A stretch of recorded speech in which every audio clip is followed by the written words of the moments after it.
Me llamo Ramona Suárez y tengo 75 años. Durante más de 5 décadas fui costurera en el barrio San Vicente, el mismo donde nací. Me casé y crié a mi única hija, Lucía. A estas alturas, no necesito que me digan que el mundo cambió, que la gente corre más, que los valores ya no son los mismos. Lo veo en los ojos de los jóvenes que ya no saludan al pasar, en los supermercados donde nadie te da el paso, en las iglesias donde cada vez hay más cámaras y menos silencio. Pero lo que más me duele, lo que a veces me aprieta el pecho como si tuviera una mano agarrándome el alma, es la manera en que mi propia hija me ha ido desdibujando, como si yo fuera una acuarela antigua que ya no encaja en su cuadro moderno. No la juzgo, o eso me repito, porque una madre no debería hacerlo. Pero hay momentos en los que el amor ya no alcanza para contener la tristeza. Lucía se fue de casa a los 23 años con un hombre que apenas conocíamos, un ingeniero con promesas de ascenso y sonrisa blanca. Y se mudaron a otro barrio, más al norte, donde todo es nuevo, donde no llega el olor del pan casero, ni las campanas de San Lorenzo.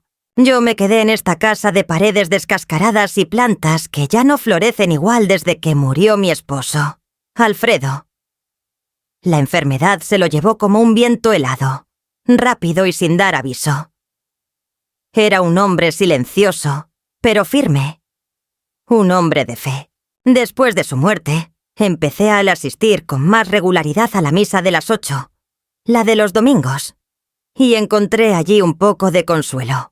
En los bancos de madera, entre salmos y oraciones, empecé a bordar manteles para el altar, a limpiar las estatuas cuando nadie me lo pedía, a coser túnicas para los monaguillos con las telas que me quedaban de encargos cancelados. Era mi forma de seguir viva, de no dejar que el duelo me arrancara también el alma. La iglesia se volvió mi refugio. No porque los demás me miraran, sino porque allí, al menos, sentía que Dios sí lo hacía. No hay mirada más tierna que la de un crucifijo cuando una mujer se siente sola.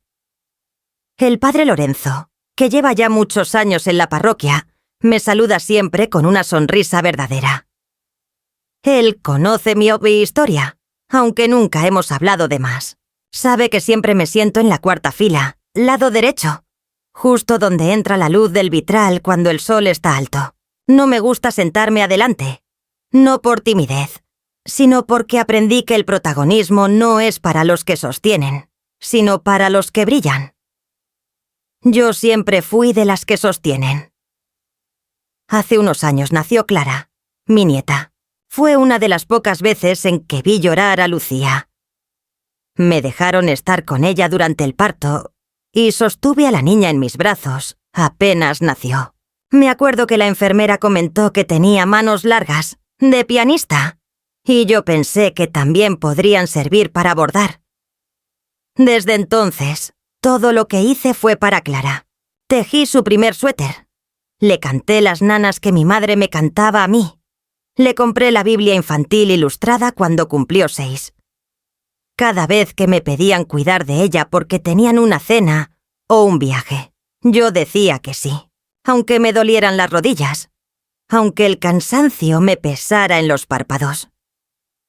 Clara fue mi segundo milagro.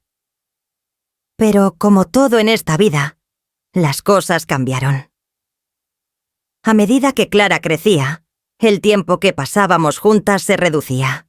Primero fue la escuela, luego las actividades extracurriculares, luego las amigas, los teléfonos, los fines de semana con la otra abuela, como empezó a llamarla. Empecé a notar pequeños detalles.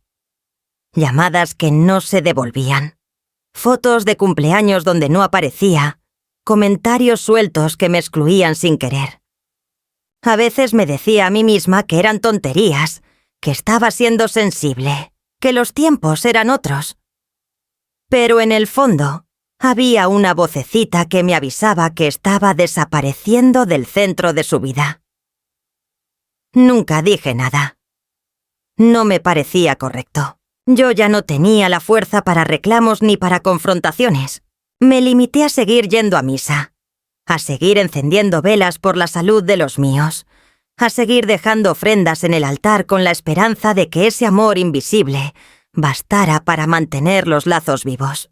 Cuando anunciaron que Clara iba a hacer su confirmación, sentí una alegría tan grande que me costó contener las lágrimas. Me pareció una oportunidad, un nuevo comienzo. Me ofrecí a bordar su vestido, como hice con el de su madre para la primera comunión. Pero Lucía me dijo que ya lo habían encargado por catálogo. Uno más moderno, mamá, más sobrio. Me limité a quietas sentir, aunque por dentro algo se encogió. Quise regalarle un rosario especial. Así que pasé semanas bordando uno con cuentas de madera de olivo traídas de Tierra Santa por la señora Elvira, una vecina que fue en peregrinación. Me costó un mundo enhebrarlas. La vista ya no me acompaña como antes, pero logré terminarlo a tiempo. Lo envolví con una cinta blanca y lo puse en una cajita forrada con tela de lino, igual a la que usé para el ajuar de Lucía. El día de la ceremonia me puse mi mejor vestido, uno azul oscuro que todavía me entra. Me peiné con esmero. Me puse mis aros de perla, los únicos verdaderos, y salí con el corazón temblando de emoción. Caminé hasta la iglesia porque ya casi no uso el colectivo. Las piernas se me hinchan si me siento mucho tiempo. Cuando llegué, todo estaba decorado. Flores frescas, alfombra blanca, los bancos reservados con carteles. Busqué mi nombre y no lo encontré. Un hombre de traje me preguntó si necesitaba ayuda y le dije que era la abuela de Clara. Revisó una lista, hizo una mueca y me indicó que podía sentarme al fondo, donde no había etiquetas. Apreté la cajita entre las manos y me senté obediente. Me dije a mí misma que no importaba, que lo esencial era estar ahí. Pero mientras los minutos pasaban y los invitados llegaban, algo dentro de mí empezó hasta a apagarse. Vi a Lucía acomodando a sus suegros en la primera fila. Vi a Clara posando para fotos con su madrina. Vi cómo todos se saludaban y se abrazaban. Nadie me miró. Nadie me saludó. Ni siquiera Clara. Fue entonces cuando entendí que, quizás, ya no formaba parte de ese mundo. Que me habían dejado atrás, sin rencor, pero también sin memoria. Y sin embargo, yo seguía allí, sentada en la cuarta fila desde atrás, aferrada a mi rosario bordado, esperando que al menos Dios sí recordara quién soy. El día de la confirmación amaneció nublado, con una neblina baja que cubría las veredas como si el cielo mismo no supiera si debía llorar o quedarse en silencio. Me desperté antes del amanecer, como casi todos los días desde hace años, no porque tuviera algo urgente que hacer, sino porque mi cuerpo ya no necesita el permiso del reloj para activarse. Preparé mi desayuno con la misma rutina de siempre. Un poco de café con leche, pan tostado con mermelada de ciruela, la misma que guardo en frascos desde el otoño pasado, y una pastilla para la presión que coloco al lado del azucarero para no olvidarla. Mientras untaba la mermelada, pensaba en Clara, en lo grande que estaba, en cómo se le había alargado el rostro en los últimos meses y en lo poco que sabía ya de sus pensamientos. Me preguntaba si aún conservaba la costumbre de dormir con su oso de peluche, ese que le hice con retazos del pantalón de Alfredo, o si ya lo había reemplazado por alguna aplicación en el teléfono. Me sentía feliz por ella, por su paso hacia la adultez espiritual, pero también nerviosa, como si un presentimiento se hubiese sentado conmigo a la mesa. Al terminar de desayunar, me dirigí al armario donde guardo los recuerdos importantes. Saqué la caja con el rosario bordado. Me aseguré de que todo estuviera impecable.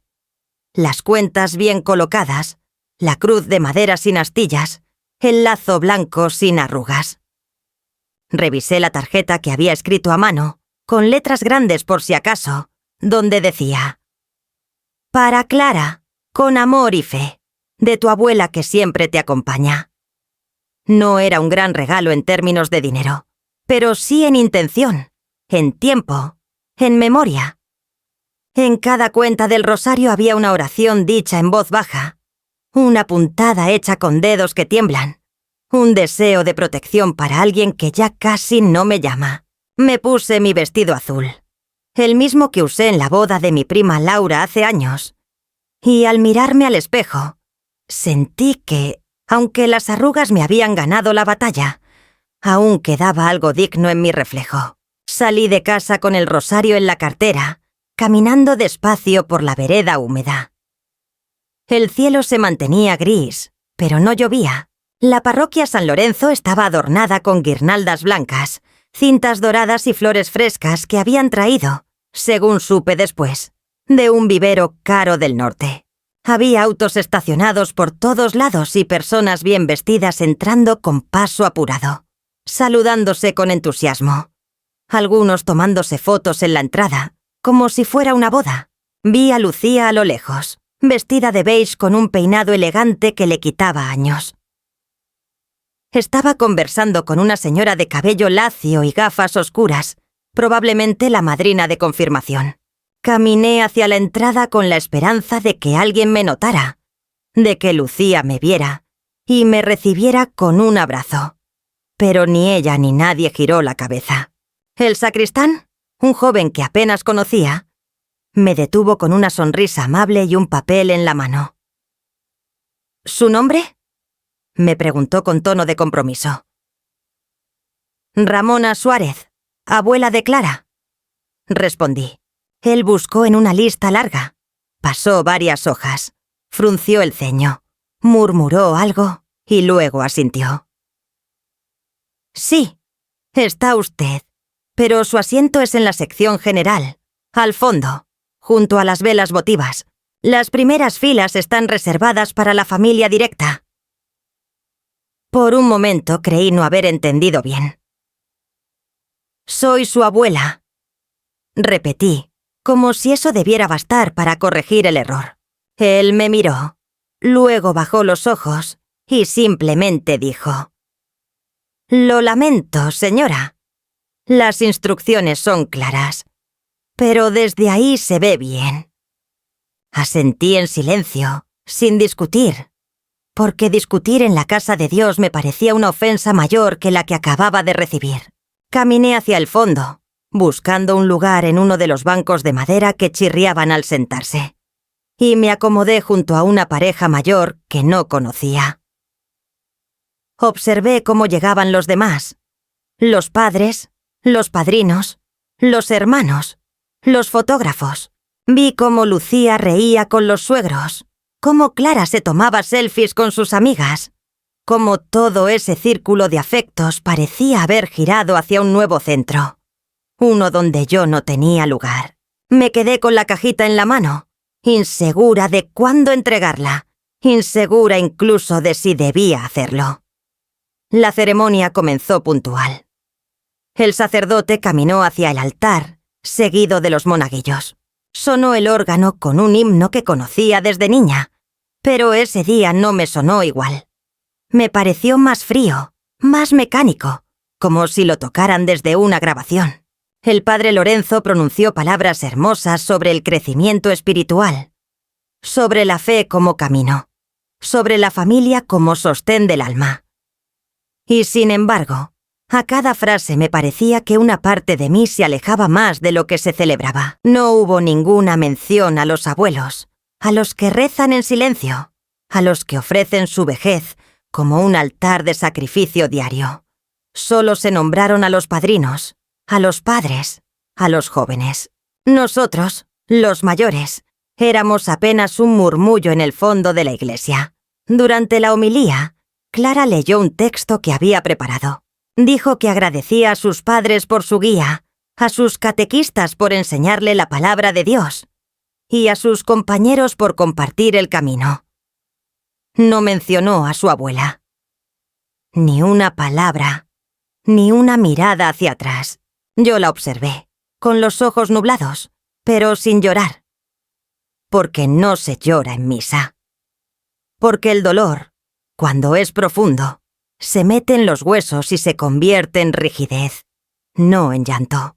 Al terminar la ceremonia, Los asistentes comenzaron a felicitarse, a tomarse fotos frente al altar.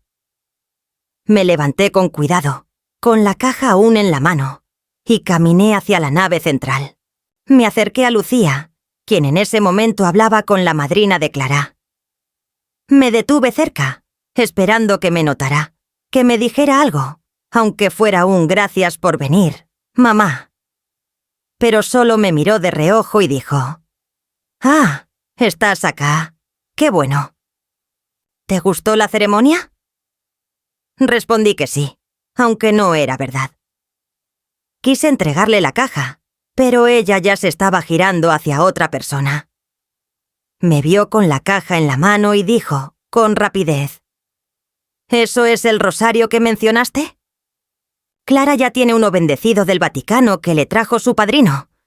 Pero igual gracias. Después lo vemos». Sentí que me temblaban los dedos.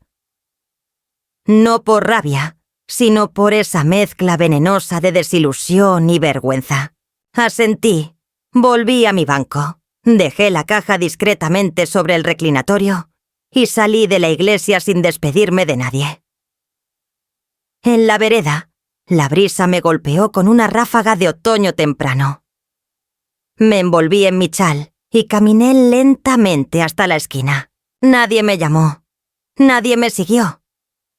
Solo el eco de las risas adentro, de los flashes, del mundo al que alguna vez pertenecí, me acompañó en ese breve trayecto hacia la nada. Mientras esperaba el semáforo para cruzar, supe con dolorosa certeza que algo dentro de mí había cambiado.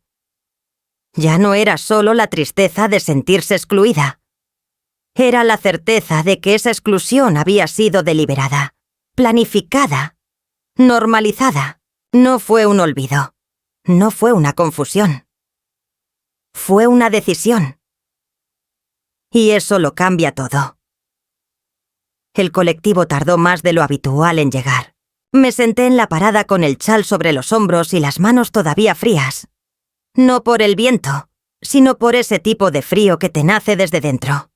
Ese que no se cura con mantas ni estufas.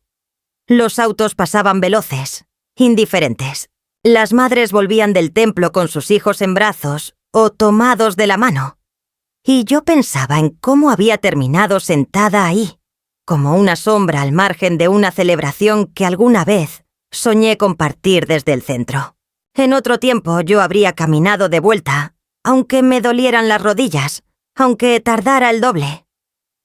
Pero ese día no tenía ganas de caminar. No tenía ganas de moverme más de lo necesario. Me sentía vacía, como si la caja que había llevado con tanto cuidado pesara más ahora que no estaba conmigo. Cuando por fin llegó el colectivo, subí con esfuerzo, marqué mi tarjeta y busqué un asiento junto a la ventana. El vidrio estaba empañado y con el dedo dibujé un círculo sin pensar, como si necesitara trazar algo con forma para contrarrestar todo lo que había quedado sin forma dentro de mí. El trayecto fue largo. No por la distancia, sino porque mi cabeza volvía una y otra vez a los mismos minutos. La mirada fugaz de Lucía, el gesto de Clara evitándome, el sacerdote nombrando a todos menos a mí, la caja dejada con disimulo, como un regalo sin dueño. Me pregunté en qué momento se había roto todo y por qué no me di cuenta antes. Al llegar a casa, la soledad me cayó encima como un abrigo húmedo. Cerré la puerta, me saqué los zapatos y me senté en el sillón, sin encender la luz. La casa estaba en penumbra, y por primera vez en mucho tiempo, no encendí la radio ni puse agua a calentar. Solo me senté, dejando que el silencio hiciera su trabajo, que invadiera cada rincón de mi cuerpo. Desde la ventana vi pasar a los vecinos. La señora Rosa llevaba a su perro, un salchicha que siempre ladra sin motivo. Don Pedro caminaba con su bastón y su paso arrastrado. Todo seguía igual allá afuera. Y sin embargo, dentro de mí se había abierto una grieta profunda. No era solo el dolor de haber sido dejada de lado, sino algo más corrosivo, más punzante. La sospecha de que quizás ya no significaba nada para las personas por las que había dado todo. Pensé en los años que pasé cuidando de Lucía, en los inviernos donde me quedaba sin gas para que ella tuviera calefacción, en los cumpleaños en que cocinaba todo el día para que ella no tuviera que preocuparse, en los uniformes que remendaba por las noches cuando se le rompían las costuras. Pensé en la noche en que su papá murió, y ella, con apenas 10 años, me preguntó si él se había ido al cielo. «Claro que sí», le dije. «Tu papá era un buen hombre». Y ella me respondió: «Entonces algún día vamos a verlo otra vez, ¿no?». Yo asentí con una sonrisa que escondía el miedo. Desde entonces, hice todo lo posible para que no le faltara ni fe ni ternura. Y ahora, después de tantos años, después de tantas manos tendidas, me había convertido en un estorbo, en alguien que se sienta en el fondo, en una mujer que no figura en las fotos ni en las palabras de agradecimiento. Me sentía como una parte descartada de un tejido que alguna vez ayudé a coser. Esa noche no dormí bien. Me desperté varias veces, sobresaltada, con el corazón acelerado. Soñé que estaba en la iglesia y nadie me veía. Caminaba entre los bancos, pero era como un fantasma, sin cuerpo, sin voz. Soñé también que Clara me abrazaba y luego desaparecía, como si se disolviera entre mis brazos. A las 5 de la mañana me levanté, me puse la bata y bajé a la cocina. Puse agua a calentar y mientras esperaba que hirviera, me senté con la libreta de tapa dura que uso como diario. Empecé a escribir, sin pensarlo mucho, solo dejando que las palabras salieran. Escribí sobre la ceremonia, sobre la caja del rosario, sobre el silencio de Lucía, sobre la sensación de ser borrada. Y cuando terminé, me di cuenta de que había escrito más de 10 páginas.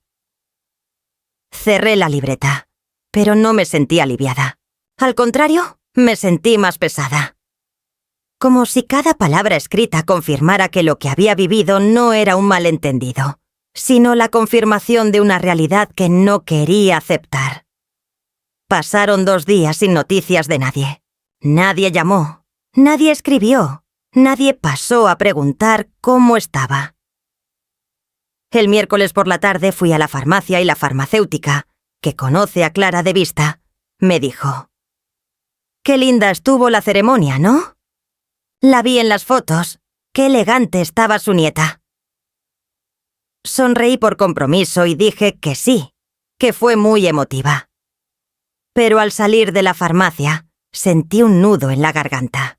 ¿Cómo podía ser que hasta la mujer que me vende los remedios supiera más de mi familia que yo? Me senté en una banca de la plaza y lloré, no con sollozos, sino con ese llanto sordo que te brota de adentro y que apenas moja las mejillas, pero que duele más que el más escandaloso de los gritos. Fue en ese banco donde decidí que no podía seguir esperando algo que no iba a llegar, que ya no podía seguir ocupando el mismo lugar, que ese lugar ya no existía. Esa noche llamé a Carol, mi única fiel amiga de toda la vida. Nos conocimos en la fábrica de camisas cuando teníamos 20 años, y aunque la vida nos llevó por caminos distintos, siempre nos mantuvimos en contacto. Ella se jubiló hace poco y vive en un departamento pequeño con un gato ciego y un balcón lleno de plantas. Le conté lo que había pasado, con más detalles de los que había pensado decir. No me interrumpió. Solo escuchó. Cuando terminé, hizo una pausa larga y luego dijo: «Ramo, vos sabés que eso no fue un accidente. Te dejaron afuera porque no les importás. Y vos tenés que empezar a importarte a vos misma». Esas palabras me golpearon más que cualquier escena del domingo. Porque tenía razón. Porque en el fondo, yo lo sabía. Le agradecí por su escucha y colgué. Me quedé sentada en la cocina con el teléfono en la mano, sintiendo cómo algo dentro de mí se endurecía. A la mañana siguiente, muy temprano, me levanté con una decisión tomada. Fui al ropero, saqué una carpeta azul donde guardo todos los recibos y comprobantes de los aportes que he hecho a lo largo de los años. Pagos a la parroquia, compras para la escuela de Clara, colaboraciones para el salón de eventos, incluso el recibo. Del primer vestido de Lucía, el de su fiesta de 15, que terminé de pagar en cuotas. Allí también estaba un contrato que firmé hace un año con la empresa de catering que Lucía había elegido para organizar la fiesta de confirmación. Resulta que yo me había ofrecido a cubrir parte de los gastos, y ella, sin mucho entusiasmo, me dio los datos para hacer los pagos. Y yo, como siempre, pagué sin preguntar, sin exigir nada. Esa mañana llamé a la empresa y hablé con una mujer llamada Verónica. Le dije que quería hablar sobre el pago realizado para el evento del domingo. Le di mi nombre y número de cliente. Ella, al principio, fue amable, pero cuando le dije que quería anular el segundo desembolso porque el servicio no había cumplido con lo acordado, cambió el tono. Le expliqué que yo era quien había pagado la mitad del evento y que había sido excluida de él. Ella titubeó, me pidió que esperara en línea y al volver me dijo que eso debía hablarlo con su gerente. Le pedí que me diera su correo. Esa misma tarde, envié un mensaje explicando mi situación y adjuntando copias de los pagos realizados. A las pocas horas, recibí una respuesta formal. Decían que comprendían mi malestar y que, dado que había cláusulas que estipulaban el cumplimiento del servicio hacia el contratante principal, que era yo, iniciarían un proceso de revisión y eventualmente cancelarían el cobro restante. No podía creerlo. No era una gran venganza, pero era un acto de dignidad. Un primer paso. Y no me detuve allí. Llamé al florista, al fotógrafo, incluso al decorador. En todos los casos, yo figuraba como garante del pago. Les dije que los fondos se detendrían hasta nueva orden y que el evento no había contado con mi presencia como se había previsto. Algunos entendieron, otros se molestaron, pero yo no temblé. Sentí que por primera vez en muchos años estaba usando mi voz no para consolar, no para justificar, sino para poner un límite. No llamé a Lucía. No le conté nada. Ni siquiera respondí su mensaje 2 días después donde me decía: ¿Estás bien, mamá? No te vi después de la ceremonia. Lo leí, pero no contesté. ¿Qué podía decirle? ¿Que estaba bien? ¿Que todo estaba en orden? Mentir ya no me salía como antes. Esa noche me acosté temprano, pero con una sensación extraña, como si estuviera volviendo a ser la mujer que alguna vez fui. Antes de ser madre, antes de entregar mi vida entera y la fe a los demás. Me dormí pensando en lo que vendría después, y sin saberlo, estaba abriendo una puerta que ya no tendría vuelta atrás. Los días siguientes transcurrieron como si el tiempo hubiese cambiado de textura, como si en lugar de avanzar con el ritmo predecible de siempre, se hubiese vuelto denso, lento, cargado de un silencio distinto. Más profundo, más cargado de significado. En ese silencio, en esa espesura, empecé a entender que algo en mí había cambiado de forma definitiva. Algo se había fracturado con una nitidez inapelable. No fue una ruptura escandalosa, ni un portazo, ni un grito en medio de la casa. Fue un movimiento interior, como cuando un hueso se acomoda tras años de estar fuera de lugar. Una sensación dolorosa pero reveladora. Comprendí que había llegado el momento de reclamar mi lugar, no con violencia, sino con una firmeza silenciosa, con esa determinación que solo se forja después de una vida entera siendo ignorada con dulzura, con cortesía, con conveniencia. La clase de olvido que no viene del desprecio abierto, sino de la utilidad caduca. Esa que sufren las madres cuando dejan de ser necesarias. Esa semana no prendí la televisión ni escuché la radio. Dejé que la casa estuviera en silencio para poder oírme pensar.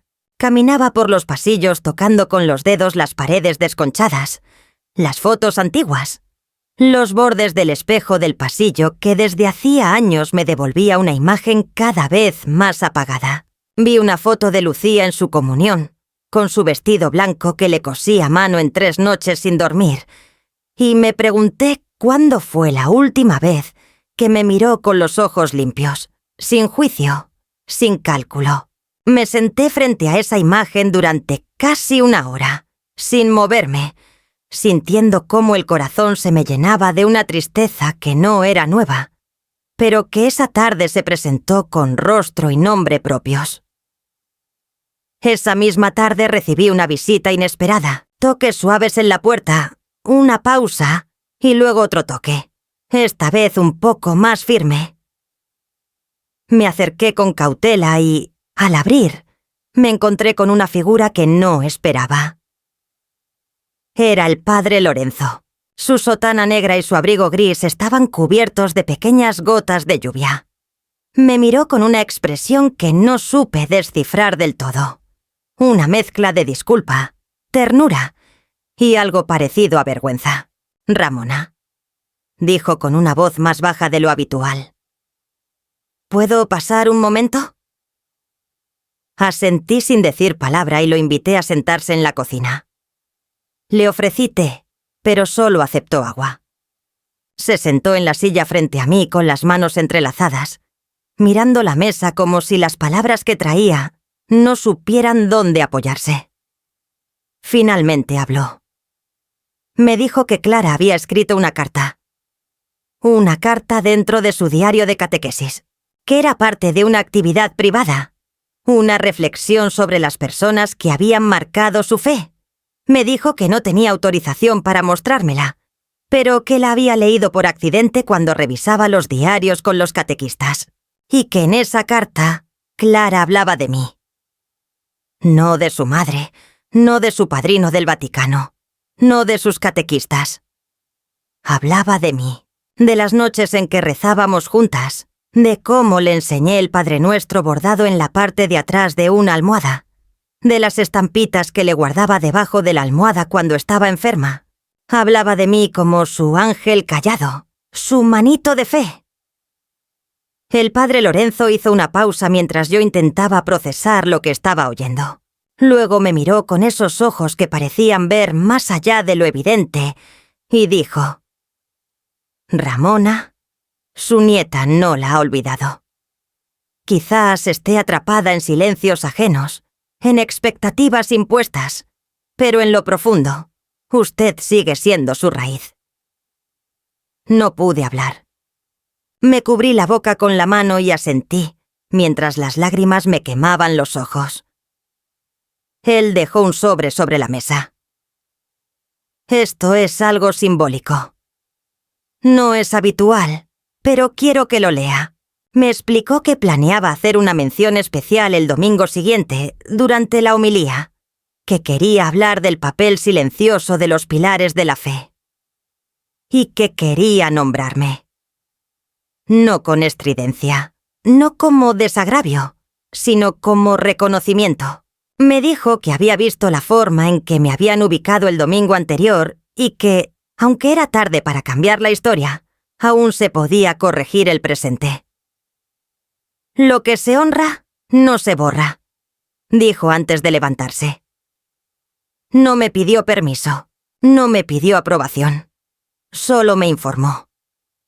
Y en esa manera de decirlo, sentí que se me estaba devolviendo algo que había creído perdido para siempre: el derecho a existir en la historia de mi propia sangre. Cuando se fue, me quedé sola con el sobre. Lo abrí con manos temblorosas y dentro encontré una hoja con unas líneas escritas por él. Eran notas para su homilía. Hablaban de las mujeres que sostienen sin exigir, de las madres que educan desde la cocina, de las abuelas que rezan cuando todos duermen, de las que bordan fe en silencio. Y ahí, al final, estaba mi nombre. Ramona Suárez, costurera, madre, abuela, creyente, testigo viva de la fe humilde. Leí esa línea 10 veces, como si no pudiera creer que era cierta. Por primera vez en mucho tiempo, sentí que alguien me veía. Esa noche dormí profundamente. Soñé que estaba en una iglesia llena de flores, pero no como las del domingo anterior, sino flores silvestres, de las que crecen sin permiso. Y en ese sueño, Clara me tomaba de la mano y me llevaba hasta el altar. Desperté con una paz que hacía años no sentía. Me levanté, me lavé la cara, me vestí y empecé a limpiar la casa con una energía renovada. Lavé los vidrios, cambié las cortinas, preparé empanadas y las congelé. Luego me senté en el sillón con la libreta en la que suelo escribir y comencé a redactar una carta. No para Lucía, ni para Clara, sino para mí misma. Una carta de restitución. Me dije que ya no me conformaría con ser invitada a medias, que no aceptaría más los lugares de segunda fila, que mis años, mis manos, mi corazón merecían un sitio al sol, aunque fuera tarde. Decidí que iría a misa el domingo siguiente. No por Lucía, no por Clara, no siquiera por el padre Lorenzo. Iría por mí. Para cerrar un ciclo. Para demostrarme que aún podía estar de pie sin que me llamaran. Pasé los días previos en calma. Fui a la feria. Conversé con Carol por teléfono. Bordé un pañuelo con mi nombre, como símbolo. No esperaba nada. No quería esperar nada. Solo asistir, sentarme en mi lugar de siempre y recibir lo que viniera como un regalo inesperado.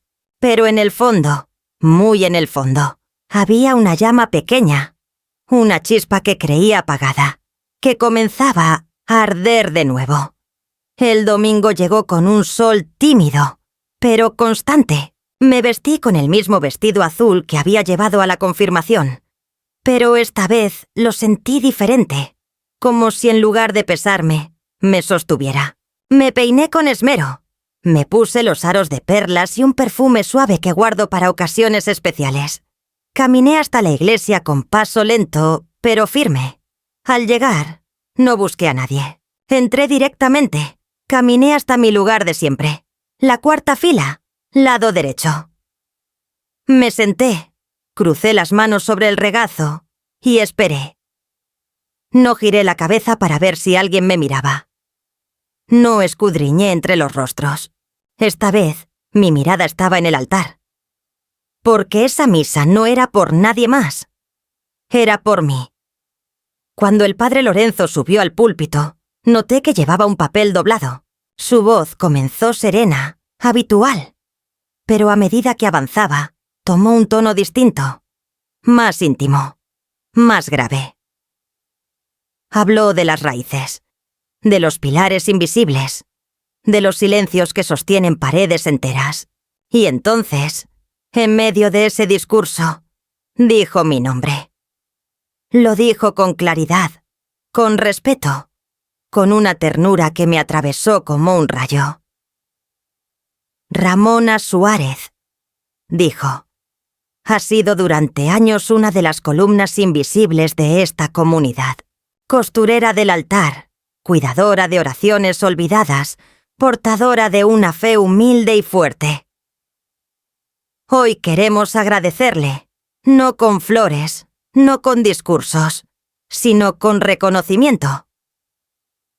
En ese momento un aplauso espontáneo comenzó entre los presentes. Me sobresalté. No supe qué hacer.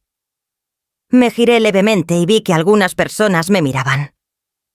No con lástima, sino con admiración. En ese mar de rostros, vi uno que me conmovió más que todos.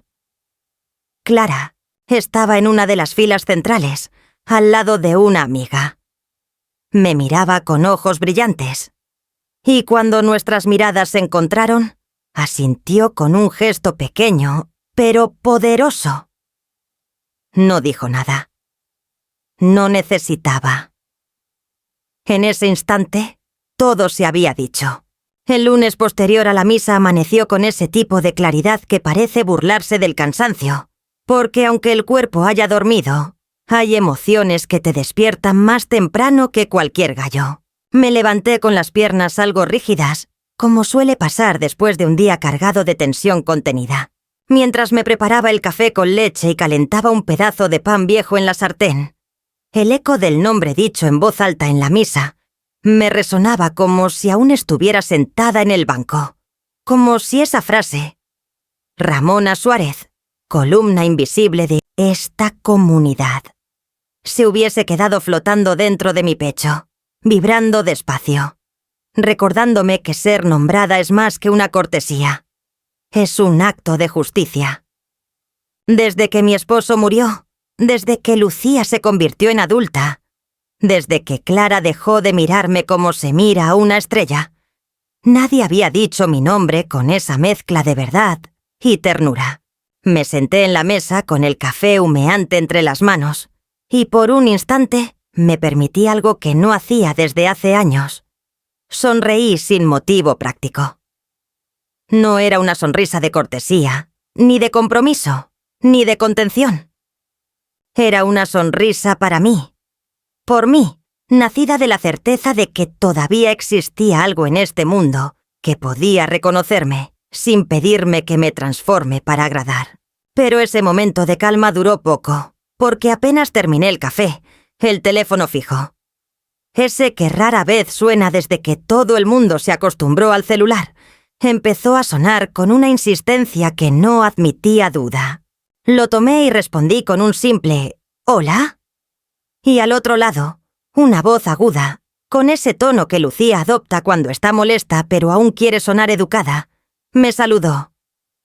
«Mamá, ¿podemos hablar?» Ya sabía que venía tormenta. Me preguntó si podía pasar a la tarde, que tenía algo que discutir conmigo. No me dio tiempo a responder antes de decir que también vendría Clara. Me sorprendió su inclusión, porque no era habitual que la trajera para cosas de adultos. Acordamos una hora, y colgué sintiendo que ese encuentro iba a marcar otro punto de inflexión. Pasé el resto del día limpiando la casa con nerviosismo, no porque estuviera sucia, sino por esa necesidad antigua de que todo esté en orden cuando se recibe visita. Acomodé los almohadones del sillón, barrí las esquinas, encendí el sahumerio que me regaló Carol, me cambié de blusa 3 veces, y aunque sabía que lo importante era lo que iba a decir, no podía evitar querer que al menos me vieran bien, firme, entera. El timbre sonó a las 5 en punto, como si la puntualidad fuera un gesto de control. Al abrir, las vi a ambas. Lucía con ese traje de lino beige que usa cuando quiere aparentar calma, pero que a mí me parece una armadura. Clara con jeans y una remera blanca, el pelo suelto y cara de incomodidad. Entraron sin decir mucho. Las invité a sentarse. Les ofrecí algo para tomar, pero Lucía lo rechazó con ese gesto que dice, «Vamos al grano». Se sentó recta en la silla, cruzó las piernas y comenzó. «Mamá, vinimos porque ayer en la misa... Bueno, pasó algo que no esperábamos». Yo asentí con suavidad, sin interrumpir. «El padre Lorenzo te nombró públicamente y fue incómodo». Continuó, buscando apoyo en los ojos de Clara, que no la miraba. «No porque no te lo merezcas, no malinterpretes, pero no sabíamos que ibas a estar, y menos que ibas así a hablar con él». Supe entonces que no habían entendido nada. Que no era el acto de estar presente lo que las incomodaba, sino el hecho de haber recuperado protagonismo sin su permiso. Lucía siguió hablando, mezclando frases como «podrías habérmelo dicho» con otras más ásperas, como «no es justo que te hagas la víctima después de todo lo que hicimos». La escuché sin responder, dejando que las palabras se acumulen como piedras en un saco. Finalmente, cuando hizo una pausa para respirar, tomé la palabra. «Lucía», dije con voz pausada. No hablé con el padre Lorenzo para pedir nada. Él vino a verme. Me contó que Clara había escrito sobre mí en su diario. Que habló de las noches en que rezábamos, de las estampitas que le ponía bajo la almohada. Él decidió nombrarme. Yo solo fui a misa, como siempre. Vi cómo se le descomponía el rostro. Era evidente que no sabía lo del diario. Clara bajó la vista, y Lucía la miró con una mezcla de sorpresa y molestia. ¿Es verdad eso?, preguntó, y la adolescente asintió sin hablar. Fue entonces cuando vi la grieta, el momento exacto en que la autoridad maternal de Lucía empezó a tambalear, no por mi culpa, sino por la simple fuerza de una verdad que ya no podía manipular. «Mamá», dijo Lucía con un suspiro que quería ser resignación, pero sonaba a derrota. «Es que vos siempre hacés estas cosas. Te metés, creás situaciones». No la dejé terminar. ¿Qué situación creé, Lucía? ¿Sentarme en la cuarta fila? ¿Recibir un aplauso que no busqué? ¿O será que te molesta que por una vez alguien me haya agradecido sin que vos estuvieras en el medio? El silencio fue como una campana que cae al suelo. Clara me miró con los ojos húmedos. Se levantó sin decir nada. Fue a la cocina y volvió con un vaso de agua para mí. Me lo tendió con manos temblorosas. «Gracias, mi amor», le dije. Fue la primera vez en meses que usé esa palabra para referirme a ella, sin que me sonara ajena. Lucía también se puso de pie. Murmuró algo como «necesito aire» y salió al patio. Clara se quedó conmigo. La tomé de la mano. «Yo no quiero que estés en el medio, Clara. No quiero que te sientas obligada a elegir. Solo quiero que sepas que te amo, que siempre te amé y que estoy aquí». Ella asintió. Luego dijo algo que me dolió y me alivió a la vez. «Yo sabía que lo del asiento no era justo, abuela, pero no supe qué hacer. Mamá estaba tan pendiente de las fotos, de que todo saliera perfecto». «Ya lo sé», le respondí. «Yo también fui madre. También quise que todo saliera perfecto. Pero a veces, en esa perfección, dejamos de ver a las personas». Me abrazó. Fue un gesto torpe, con olor a shampoo barato y sudor de adolescente. Pero fue sincero. Y eso bastó. Cuando Lucía volvió del patio, algo en ella había cambiado. Ya no estaba a la defensiva. Estaba derrotada. «Mamá, no sé qué pasó con nosotras. En algún momento dejamos de hablar de verdad. Me cuesta. No soy como vos». No supe qué contestar, porque tampoco quería mentirle. Pero sentí que era mi oportunidad de decir algo que nunca había dicho. «No tenés que ser como yo, Lucía. Solo tenés que dejar de avergonzarte de mí». Eso fue lo que la rompió. La vi llorar por primera vez en años. No un llanto dramático, sino uno mudo, con lágrimas que caen como si fueran ajenas. Clara nos miraba sin saber si debía quedarse o irse. La invité a sentarse con nosotras. Y así, las tres, madre, hija y nieta, nos quedamos en la cocina por más de una hora sin hablar mucho, solo compartiendo el mismo aire, el mismo tiempo, como si por fin algo empezara a desacomodarse. Cuando se fueron, me sentí vacía y llena al mismo tiempo. Sabía que no todo estaba resuelto, que la herida seguía abierta. Pero por primera vez, sentí que había una puerta entreabierta. Y eso ya era mucho. La semana siguiente se deslizó con la lentitud de las cosas que se saben definitivas. No hubo discusiones, ni mensajes, ni nuevas visitas. Y aunque podría parecer que el silencio era una forma de tregua, para mí fue una señal inequívoca de que se estaba gestando algo más denso, algo que aún no tenía forma, pero ya se sentía en el aire. A veces la ausencia pesa más que cualquier palabra. No volví a llamar a Lucía, ni a Clara. Sentía que ya había dicho lo que tenía que decir, que había devuelto la pelota con una claridad que no necesitaba repetirse. Pero en el fondo, muy en el fondo, sabía que aquel encuentro en mi cocina había removido algo que ninguna de las tres sabía cómo manejar. Cuando una estructura se agrieta, no se derrumba de inmediato. Tiembla primero, se ladea, y luego, si no se repara, cae. Y aunque parte de mí deseaba que todo terminara en reconciliación, en una comida compartida, en un «mamá, te extrañamos», otra parte, más sobria, más lúcida, sabía que la verdad no siempre trae unión. A veces la verdad rompe. Y está bien que lo haga. Fue el sábado por la tarde cuando sonó el timbre otra vez. Me encontraba doblando ropa, con la radio encendida en bajo volumen y una bandeja de galletas recién horneadas sobre la mesa. No esperaba a nadie, así que al oír el timbre sentí una punzada de alerta. Al abrir la puerta los vi. Lucía y su esposo, Sebastián, con Clara parada unos pasos más atrás. La escena era casi teatral.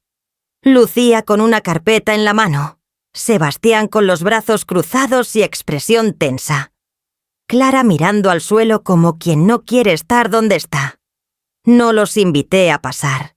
Me quedé en el umbral, con el cuerpo firme y la espalda recta. «Necesitamos hablar», dijo Lucía sin rodeos. Asentí y di un paso atrás, permitiéndoles entrar. Clara fue la última, susurrando un «hola», que sonó como una disculpa. Se sentaron todos en la mesa. Nadie tocó las galletas.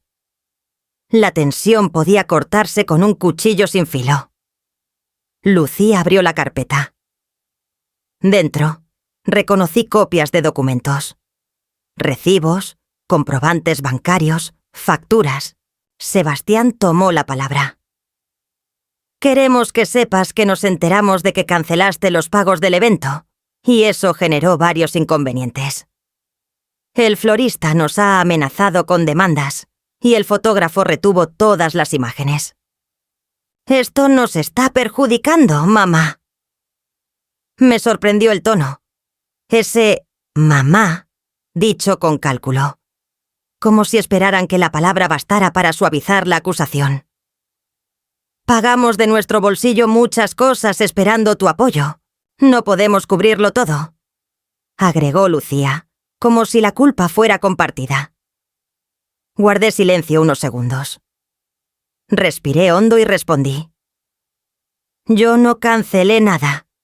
Solo me retiré. Dejé de ser parte de algo donde nunca fui bienvenida». ¿Esperaban que siguiera pagando por ser ignorada? Clara cerró los ojos, como si mis palabras fueran demasiado fuertes. Sebastián se acomodó en su silla, visiblemente incómodo. Lucía apretó los labios. «Mamá, eso no es justo. Siempre ayudaste sin condiciones.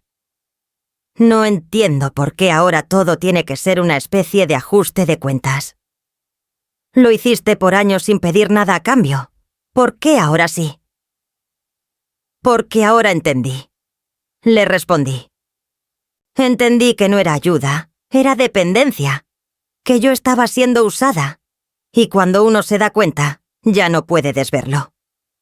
El silencio que siguió fue tan profundo que escuché el tic-tac del reloj de la cocina, ese que Alfredo compró en un viaje que hicimos al norte. Clara fue la que rompió el silencio. «Abuela tiene razón. Ustedes la dejaron sola. Ni siquiera la incluyeron en las fotos». Esa frase cayó como una piedra en el centro de la mesa. Lucía giró el rostro hacia su hija con una mezcla de estupor y rabia contenida. «¿Y vos, de qué lado estás?», preguntó, pero su voz ya no tenía fuerza. Clara la miró con una firmeza que nunca antes le había visto. Del lado de quien me enseñó a rezar. De quien se sentó a mi lado cuando tenía miedo. Del lado de quien estuvo, aunque no se lo pidieran. Lucía quiso hablar, pero no pudo. Sebastián bajó la mirada, y en ese instante supe que lo entendía, aunque nunca lo diría. Que él también había visto todo eso, y se había callado, por comodidad, por orgullo, por no incomodar. Y yo, que tanto había temido estar sola, entendí en ese momento que había más soledad en esa familia que en mis noches calladas. Entonces hablé, sin rabia, sin gritos, con una serenidad que me sorprendió. No voy a volver a poner dinero en lo que me excluye. No voy a seguir sosteniendo un modelo donde mi presencia es un problema. Pueden organizar sus fiestas, sus fotos, sus apariencias. Pero esta vez, sin mí. Lucía se levantó de golpe. Tomó la carpeta y la cerró con un golpe seco. «Nos vamos», dijo, y tomó a Clara del brazo. «Ella se queda», respondí. Clara no se movió. «No podés decidir eso», replicó Lucía. «No, pero ella sí puede», dije mirando a mi nieta. Clara asintió, sin decir nada más. Sebastián miró a su hija, luego a su esposa, y dijo: «Vamos, Lucía». Salieron sin más palabras. El portazo no fue fuerte, pero retumbó como un trueno.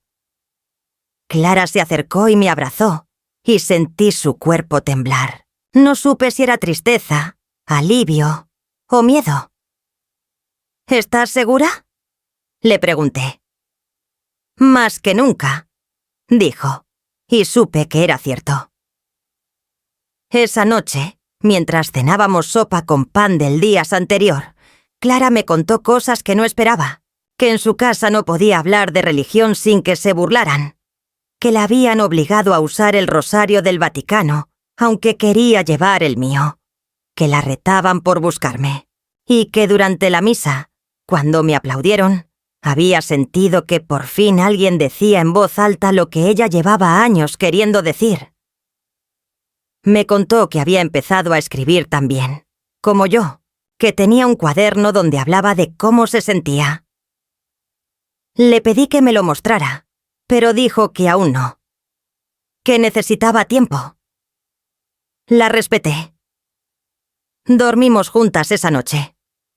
Como hacía años no lo hacíamos. Me pidió que le leyera un salmo antes de dormir, el número 27, el de la confianza. Lo leí con la voz quebrada por la emoción. Ella cerró los ojos y dijo: «Gracias, abuela, por no rendirte». No le respondí, solo la abracé. Al día siguiente, temprano, Clara fue a buscar ropa a su casa. Volvió con una mochila, una muda de ropa y su diario. No dijo mucho sobre lo que había pasado, pero sus ojos hablaban de discusiones, de acusaciones, de verdades expuestas. Decidimos no hablar de eso. En cambio, salimos a caminar. Fuimos a la plaza, compramos facturas, hablamos del colegio, de libros, de cosas pequeñas. Y en ese cotidiano sin pretensiones, en esa normalidad compartida, encontré la forma más verdadera de reconciliación. No sé qué vendrá después, si Clara volverá a su casa, si Lucía me hablará de nuevo, si algún día entenderemos todo lo que nos fallamos. Pero sé que lo que ocurrió esa tarde en mi cocina fue el clímax de una historia que llevaba años acumulando silencios, y que por fin, después de tanto tiempo, había dicho lo que tenía que decir. Han pasado algunas semanas desde aquella tarde en que Clara se quedó en casa, y aunque la vida no se transformó en una historia perfecta ni reconciliada del todo, algo en mi mundo encontró una forma nueva de equilibrio, más silenciosa, más real. No hubo grandes gestos, ni llamados llenos de disculpas, ni cartas con palabras grandilocuentes. Pero en cada pequeño gesto cotidiano, en la taza que Clara me alcanza cada mañana, en el modo en que se sienta conmigo a mirar novelas viejas, en cómo acaricia a la gata como si en ese acto cuidara también una parte de mí, hay algo que se reconstruye, despacio, como una puntada tras otra en una tela que parecía irrecuperable. He aprendido que la paz no siempre viene en forma de perdón, ni de justicia, ni siquiera de comprensión. A veces, la paz llega cuando una decide dejar de pedir explicaciones, cuando se acepta que algunas preguntas no tendrán respuesta y que aún así se puede seguir respirando, cocinando, caminando, queriendo. Lucía no volvió a llamar. Sé por comentarios de vecinos y por algún mensaje entrecortado que me llegó por error, que está dolida, que me acusa de haberle robado a su hija, como si Clara fuera un objeto que una puede trasladar según conveniencia. Y aunque me dolió al principio, ahora comprendo que eso no es más que miedo disfrazado de orgullo. El miedo de una hija que no supo ver a su madre a tiempo. El miedo de una mujer que creyó que el amor era propiedad y que cuando lo vio libre, lo confundió con traición. No la juzgo. Yo también cometí errores. Yo también quise tener a Lucía solo para mí durante años, aferrándome a su mano como si de eso dependiera mi identidad. Pero la diferencia es que con el tiempo entendí que amar también es soltar, y que a veces soltar a un hijo es permitirle que elija volver por voluntad y no por deber. Clara sigue viviendo conmigo. No como una huésped ni como una refugiada, sino como una nieta que redescubre el cariño sin ruido, el amor sin presión. Se levanta temprano, hace sus tareas, estudia, ayuda en casa, y por las noches, antes de dormir, se sienta conmigo en el sofá, a veces para charlar, a veces solo para estar. Hemos retomado la costumbre de rezar juntas, una oración sencilla, sin dogmas, solo palabras suaves dichas al final del día, como si al pronunciarlas le pidiéramos al cielo que no se olvide de nosotras. Me ha contado cosas que no había dicho nunca. Cómo se sintió cada vez que yo era excluida, cómo aprendió a callar para no incomodar, cómo fue guardando un afecto que no sabía cómo expresar. Le dije que todo eso, aunque tarde, aún tenía valor. Que a veces el amor más profundo es el que se dice cuando ya no se espera nada. No tengo certeza de lo que pasará más adelante. No sé si Lucía algún día tocará mi puerta con la mirada limpia, si volveremos a compartir una comida, si podremos reírnos de algo sin esa tensión latente que nos ha acompañado tantos años. Pero tampoco lo necesito. Aprendí que la plenitud no depende de que todo se resuelva. A veces, basta con que algo se acomode dentro de una, que el corazón deje de doler al recordar, que las fotos viejas ya no quemen las manos, que las ausencias dejen de gritar. Me siento tranquila, no porque todo esté en su lugar, sino porque yo encontré el mío. La misa de los domingos sigue siendo mi refugio. Pero ahora voy acompañada. Clara camina a mi lado, y aunque no siempre se sienta junto a mí, a veces se queda con los jóvenes o con sus amigas del catecismo. Sé que su presencia es firme, no como obligación, sino como elección. El padre Lorenzo me saluda con respeto, con esa deferencia que nace no del título ni del cargo, sino del reconocimiento real. A veces me pide que lea las intenciones, y yo lo hago con voz pausada, sosteniendo cada nombre, como si acariciara una herida ajena. He empezado también a coordinar un pequeño grupo de oración y bordado con otras mujeres del barrio. Nos reunimos los jueves por la tarde, tomamos té, compartimos historias, tejemos más que tela, tejemos consuelo, memoria, ternura. La casa se siente viva otra vez. No por los ruidos, ni por las visitas, ni siquiera por los objetos nuevos. Se siente viva porque ya no es solo una espera. Ya no es el espacio donde alguien se sienta a recordar lo que fue. Es un lugar donde ocurren cosas, donde una nieta deja su cuaderno sobre la mesa y una abuela prepara sopa pensando en que alguien se la vaya a agradecer. Donde las plantas del patio han vuelto a florecer, no porque haya más sol, sino porque ahora alguien más las riega. A veces, mientras Clara duerme y la casa está en silencio, me siento en mi sillón, tomo la libreta donde escribo y vuelvo a leer las primeras páginas, esas que redacté el día que regresé sola de la misa de confirmación. Me reconozco en esa mujer, pero ya no soy ella del todo. Algo se quebró. Sí, pero también algo se fortaleció.